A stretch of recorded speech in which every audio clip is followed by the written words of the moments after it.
this episode, we're going to deconstruct. Yes, we are. We're going to tear apart the last episode, which was the interview with Dr. Andy Palmer. So many areas of leadership and culture and what's going on in the automotive industry. And I think it's important that we pull threads from that interview and we talk about the reality of practicing some of those leadership traits in the world today, and as we see cultures in the automotive industry evolving for the future. And I've asked Ann Partington to join me to go through this process of deconstruction, because quite frankly, I could think of nobody better to talk through the Dr. Andy Palmer interview. And let me explain why. Ann is a mobility and transportation leader. She is the commercialization director for transportation, advancing new technology to the market. And I could think of nobody better to join me on this deconstruction of the Andy Palmer episode than Ann Partington. Ann, welcome to the show. Thank you, Jan. It's a pleasure to be here with you today. Okay, so let me just ask you the obvious question. Andy covered so many different facets of leadership. And I really loved the way that he talked about the evolution of the Nissan Leaf, which, of course, he spearheaded into reality. He brought that into production. But of all the things that he talked about, Anne, what resonated with you the most? What did you really grab a hold of from that interview? Well, first of all, Jan, it was an absolutely fascinating interview in so many ways, because intertwining the automotive development journey over the last, few decades and listening to Andy talk about his own journey and then to what he is doing today really resonated with me for a couple of different reasons. Number one, his continued evolution as a learner and a leader. He talks throughout the podcast about the different opportunities of learning, the evolving of his own career, and now he himself is in the innovation and entrepreneurship space, working on the very next phases of transportation, which is where I sit. Commercializing advanced transportation and mobility technologies. And so I resonated a lot with the fact that we have to continue to be agile, continue to be flexible, continue to have that growth mindset, and really bring our teams on board and working on not just what is needed for today, for the ROI of our business, but what's really needed to support a sustainable transportation industry. Yeah, and I think, Anne, one of the biggest challenges in practicing that, the growth mindset, is making the time for it, right? It's so easy to keep your head down in the weeds and focus on the day-to-day for the business. But he seems to have one eye on the future. And as you say, he's always learning. But that's hard to do, right? It is hard to do. I think one of the stories that really stood out to me was, I believe you had called Andy the godfather of the EV, the electric vehicle. And, anytime you are working on something that's so far out that there's really high risk and the potential for reward is something that is really unknown, right? You're trying to predict consumer usage. You're trying to predict regulation. You're trying to predict whether the shareholders will find value in the path that you're taking. These are the hallmarks of a great leader who also has to be very resilient to what the feedback might be in taking these types of strategic risks. It is easier and a short-term greater thumbs up when the focus is on the ROI. But if we have learned nothing else in the last few years, I think it has been very apparent that the world is unpredictable. And the era that we're living through right now with the global pandemic, increased conversation and awareness of the disparities in society with relation to mobility and transportation and many other factors, seeing and working on these things years in advance is really the only way to have a pathway to be able to execute. And so, I think that is hard, and it takes someone who can recognize that payoff may not occur right away. It may pay off never, but it also could, in fact, really pay off in a big way. And so that part of his discussion really resonated with me. I think it's very important to have dissenters at the table, people who think differently, who bring different experiences. Having said that, and worked in human factors and perceived quality, where we did run clinics expressively with people outside of the direct automotive industry, because we're all biased, those of us who work. I think the importance is not only of bringing those perspectives in, but what I really appreciated about Andy was the fact that he listened and executed to that. And, I had a similar experiences along the way, but one in particular, even though it seems very small and trivial, has really stuck with me throughout the years. And it was when I worked on a platform team and we had a great debate about the USB connector and whether that was the right thing to put into the vehicle at the time, or whether it should continue as being a cigarette lighter, and that the mainstream charging mechanism for cellular and other devices, including MP3 players, and I'm sure some of your listeners won't even know what those are, should transition over and take the risk of putting in a USB or a cigarette lighter type of power execution. So I really appreciated that he not only, sought out and looked for those diverse voices and perspectives, but then implemented that into the strategic sort of deployment of that big project with the Leaf. Yeah, he walks the talk, right? And I know that you are a huge ambassador for the DE&I initiative within the industry. And I'm sure you caught this. But again, he talks about it sort of matter of fact, because to him, I think it comes somewhat naturally. But did you catch that with the female advisory board, the parallel board at Aston Martin? What? I did. I was, when you're interviewing somebody, there are there's content and structure. There's certain questions that I want to get to. So sometimes I'll hear it, but it won't really hit me. It won't really land until after the interview. And that's one of those things that after the interview, I'm thinking, wait a minute, did he say that they had a parallel board? So you caught that too. I did. And I thought that was really interesting because sometimes or many times, even in my own career, I have been an only in certain rooms. And when you have a community of folks who can bring that diverse perspective together versus being an only in a room, there is something that's compounding about the safety of being in a space where there might be more than one person who might have a different perspective.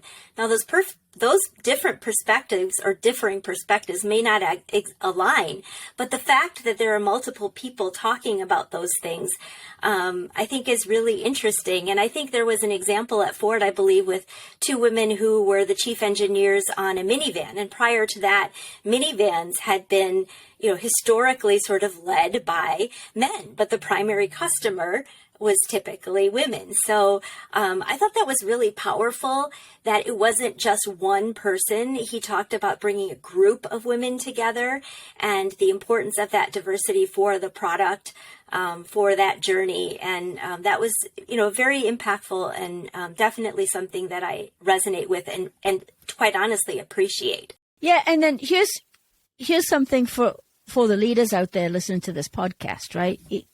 You're looking at diversity. You may be looking at your team. Your team isn't as diverse as you'd like it to be. But what Andy did was, rather than say, okay, well, we'll get there, I'll put my actions in place, he said, no, I need this level of diversity. I need this thinking in my business right now. So I'm going to do something different and create this parallel board. That's what I love about it. He didn't just say, okay, well, we'll eventually get a diverse team in place. He did something very creative and innovative. Yes, and I think that's where it comes in, that there's this theme of Andy taking risks and standing behind it and really being a champion for it. Then that also was something that, really resonates and I see in different industries and companies when they are trying to move their DEI initiatives forward. you really do need a champion to be in place top down, who then enables and supports the movement of that DEI work. Most importantly, not just to create belonging, but accessibility to, high level strategic work, all the way to driving decisions and beyond. And then supporting the decisions that are made in that space and ensuring that it is understood that people can take those risks, have those conversations, and they are going to be supported along that journey. Yeah. Well, he's a man, he's obviously very comfortable in his own skin, but I love how focused he is on his values, right? He's very much mission driven, and he could have easily taken a job at another OEM. I asked him that question pointedly, and he said he had offers, but he didn't. He didn't do that. He got off the corporate treadmill, and I just so applaud him for that. And the one quote that I remember him saying, he said, "I enjoyed the opportunity to speak without a suit." He said, "It's very empowering to speak about issues without the shackles of the corporate PR machine." And I thought, wow, there it is. I just love that. But he's involved with so many companies right now, but they are all right in line with his net zero transportation value and mission. And he's just so driven by it. And you can see it. It shows. And I'd love to see somebody just breaking that corporate mold and living life in line with their values, don't you? I do. And, we are living through a time of immense, intense disruption. And what I thought was interesting was that he's running 3 companies, I believe, not just one in some capacity, maybe a 4th on a board. I can't remember exactly. Yeah. And so, that is a demonstration of true commitment to innovation, is to be in the thick of it. Because in the startup world, you don't have this broad set of resources to reach into within your own company framework. So although there is structure and rigidity, there's also a budget, and there's lots of people that can aid you. And in the entrepreneurship and innovation world, you don't always know what's happening next. And so you do have to reach across boundaries that you may not, have reached across before, and work with people in the public sector, perhaps in academia, perhaps with other entrepreneurs. That's one of the things I really love about the entrepreneurial space is entrepreneurs really help one another, because, you never know when someone might have the answer to something that you need, and that you might be able to open a door or help someone else with what they need. And so I think that it is, very, very interesting that he took that leap, that he's helping pave the way. I believe he talks a lot about sustainability and his commitment to that net zero mission. And I really appreciated that, because that's a really big value to have. And you got to be all in if you really want to support that, because it is difficult in the corporate setting where there are different metrics that have to be met to appease shareholders and employees and your board, etc., to be able to really be free thinking and just execute. So that was actually very exciting for me to hear, that the CEO of Aston Martin stepped out and is doing all of these amazing things concurrently. Yeah, no, he's a very inspirational guy. And as I look at your history, your career, You've gone through traditional OEMs, and now you're in that entrepreneurial space. What was, obviously Andy was at a CEO of Aston and COO of Nissan, but on the ground here in Detroit, and what are some of the challenges that you think? This is a bit off topic from the Andy discussion, but I just, having come out of supply chain and purchasing myself in the tier 1 space, right? How are OEMs ever going to connect into this entrepreneurial, innovative space and world? How do they do that? What advice would you give them? Because you've lived in both. And I am still living in both. So, I live in the world where we are taking high potential early stage technologies and finding a way to jumpstart them into the transportation industry. So I still very much am connected in with the automotive industry, as well as, folks in other transportation verticals. I think one of the things is, being entrepreneurial. If someone has an entrepreneurial idea, to really embrace it. I've been really lucky, Jan, is all the way throughout my career where I saw an initiative or an opportunity to be entrepreneurial and bring together a team of people to solve a problem or solve something that might address a customer issue. I've always had that support. And if I felt that it wasn't there after a few years, I would also look to continue to grow. But I can tell you pretty much in every role that I've had, once I got brave enough, which took a few years at the beginning of my career, and I recognized the value of bringing together teams, particularly cross-functionally, even supplier partners, and really being entrepreneurial. That spirit really fuels that entrepreneurial behavior that in some ways is very parallel to entrepreneurship. And I think it is happening. I will tell you, I have a number of industry partners that I'm working with right now. And when I sat back in my purchasing hat, I think some of the areas where I see real opportunity is in the supplier diversity space, for example, in the innovation process, in the way planning occurs for technology roadmaps, and how the supply chain community can engage in those activities and sort of help be that strategic neck to take the partners they have today and also evaluate and look at partners cross-functionally that are outside of the purview point of view today, and really look at how the technologies are evolving. And so it has really been a great pleasure to make many of these reconnections.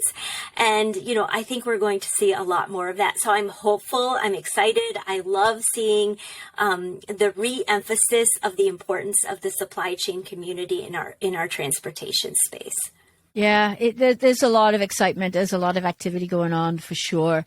And one of the areas that I talked to Andy about was obviously culture and leadership, but culture.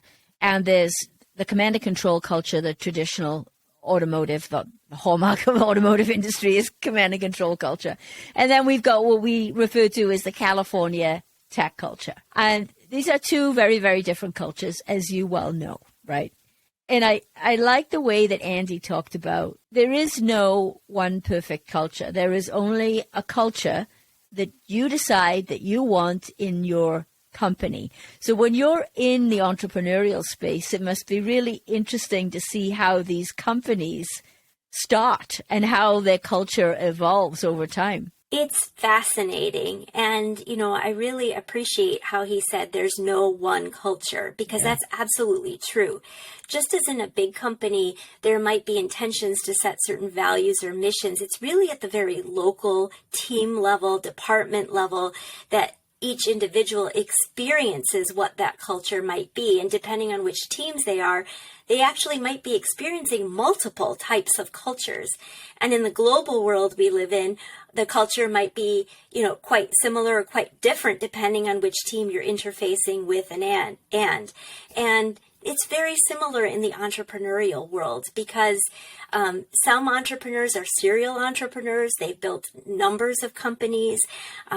Many of our entrepreneurs begin as researchers in academia, so their team structures are different, especially if it's their first time, because they're mainly dealing with research projects and students, etc. So pulling forward these discussions on what culture can look like and understanding how that culture needs to evolve as a startup is really important, because the startup world is hard, Jan. It's like being in supply chain and having a major failure every day of the week sometimes. You might have, in the real steep startup curve, you might be pitching to someone one day, addressing a product failure the next, dealing with HR issues because you're trying to scale. You may not have a super formalized process or even a real system in place from an IT perspective. And so you're on 100% of the time. And so again, coming back to that supply chain space, those skills have been really helpful in sort of the structure and the way that we can support these entrepreneurs and help them think about the importance of building that culture of purpose early on to really help people survive and thrive through the startup ramp up curves. Yeah, the whole culture thing of startups. I've never worked in it, but understanding through reading and watching YouTube videos and shows, and the two that really stand out in my mind is Uber and WeWork, right? So here you got two startups, and the VC guys, you could see if the Netflix show or whatever it was, Apple, I think it was Apple TV show, is true, then they're trying to coach these guys, right? They're trying to coach these newly minted CEOs on how to build a culture, but these guys wanted nothing to do with it. They didn't want it. They had in their head an idea of what the culture should be, and it was horrible, obviously, for both companies. It was a disaster. And both of them almost failed. Well, some would argue that they did. So what are your thoughts on that? Because, I mean, that's going to be really hard, right? When you're dealing with these entrepreneurs of startups, CEOs of startups, how do you coach them and guide them and say, hey, you need to be focusing on your culture as well as the day-to-day? Jan, I think that it actually is really organic. And really the goal of what I do and others that I work with in the entrepreneurial ecosystem is to provide that support. That support might look like mentorship. It could look like coaching. It could look like reaching out and making referrals and connections to those that might help with sort of the next step, whether it's a problem in terms of scaling, a technology problem, an organizational issue. So the idea is to always be that support bridge and surround that entrepreneur with support. I think that's really important. And I do think it is organic, although for some, it happens more because of circumstance. And for others, it's more of a thoughtful, sort of space. But in the beginning, it's all about survival, right? Cash flow is very low. You're looking at scaling. You're trying to ensure that your product is in the correct market, that you're not having product failures. And we all know in the product development world, failures are inevitable. So embracing sort of that each failure is a learning opportunity, connecting in with other entrepreneurs who are more seasoned, who are more experienced, extremely important. Just as in the automotive space, it is important to have your go-to mentors, and hopefully more than one. You may have a mentor that's helping you with your own personal development. You might have another mentor that's helping you with scaling the operations of your company. You may have another mentor that's just your sounding board for, feeling blue one day and needing to get re-energized. So I don't know if I addressed your question, but I think it happens organically for everyone at some point. It just depends on the person and their mindset. But thinking about it early is definitely important. Yeah, but it goes right back to your earlier point, right? It's a growth mindset. You've got to have that open mindset. You've got to be open to feedback. And that sometimes is hard for people. For sure. The other thing that I think really, this is the second interview I've conducted with Andy Palmer now, is that he's so open, and the vulnerability aspect of it, right? And when I asked him about this idea of being the godfather of the EV, that is actually a title that some media gave him, I think, in the UK. So I just took it and ran with it because it sounds great, and that's who he is. And I said to him, how did you know? How did you know when you launched the Nissan Leaf? How did you know that the world was going to EVs, basically? And you could see him, he pauses for a second, and he says, well, I suppose I could look really smart here and come up with something, but honestly, we didn't know. And I just love that. He's just so honest and so open, and vulnerability. And then when we get into the personal questions at the end, he chuckles, and we laughed and we talked about punk rock and his love of chocolate biscuits. And that, I think, we used to think that being open and showing vulnerability and humility was a weakness.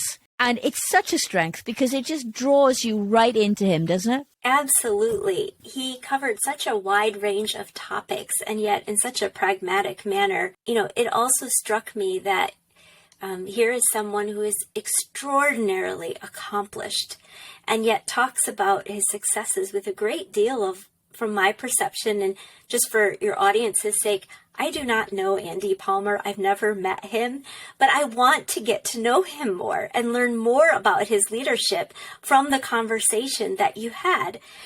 He talked very briefly, or you mentioned, I believe, that he was awarded also a Men as Allies Award by the Women's Engineering Society. And his answer to that was so brief. I mean, he could have gone on. But I think that just overall sharing that life is a journey of ups and downs, successes and challenges, makes a leader be really approachable. There is no one of us that has that perfect journey of, having a straight up, vertical trajectory all the way up. It's quite stepped. And every time there is a challenge or a failure, that is a great opportunity to learn. And I think when leaders like Andy Palmer share those experiences, and in that manner are sharing their vulnerabilities, it makes them much more identifiable. Like I could identify with him in those spaces. And that's also, I believe, very inspiring for people who want to take that risk, to try new things, to try to be supportive of others, to bring diverse voices and marginalized communities to the table who historically have not been present, have not had a voice. And so for me, that was very inspiring. And just the entire context of the conversation led me to these three words: tell me more. Oh, there it is. Wow. Yes. Wow. And that's exactly, you hit the nail right on the head. That's, you just want to talk to him. I never want to let him go, from the mic. I know that I have to be respectful of his time, obviously. And I'm not Joe Rogan, so I can't do a 3-hour interview.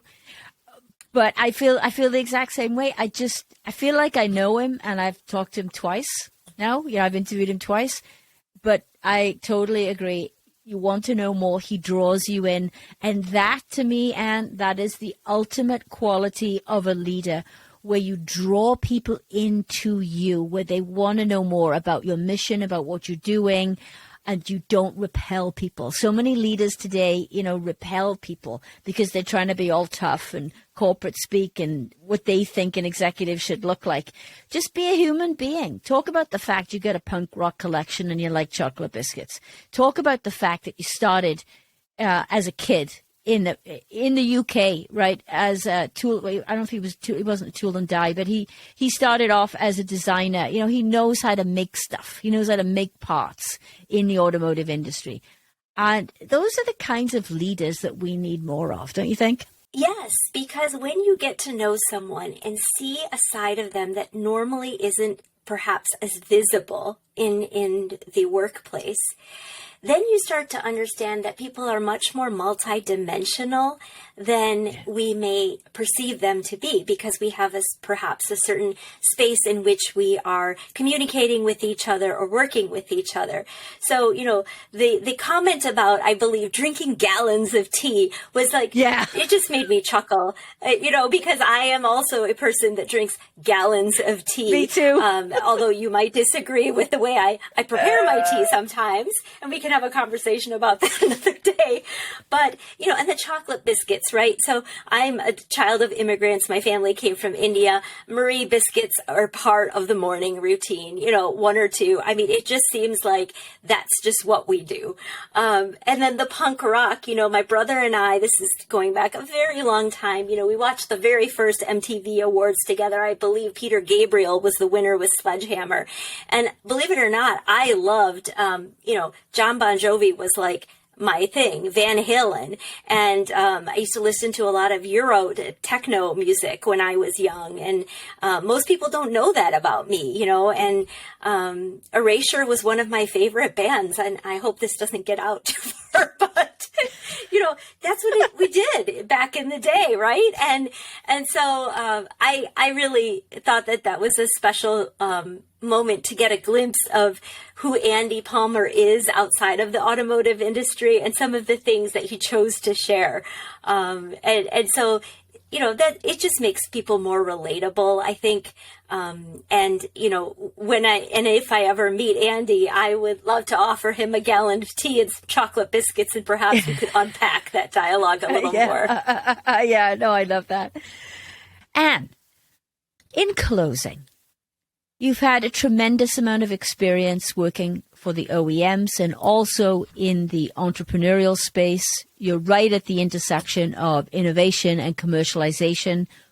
What advice would you have for leaders out there in the industry today? What are some of the challenges you think that they're facing? And do you have any advice to offer? Thanks, Jan. We are living through a time of intense disruption in the way our technologies work, disruption in our workforce, disruption in our daily lives. And there's a lot going on behind the scenes that we don't even see with trauma that people are experiencing in different ways.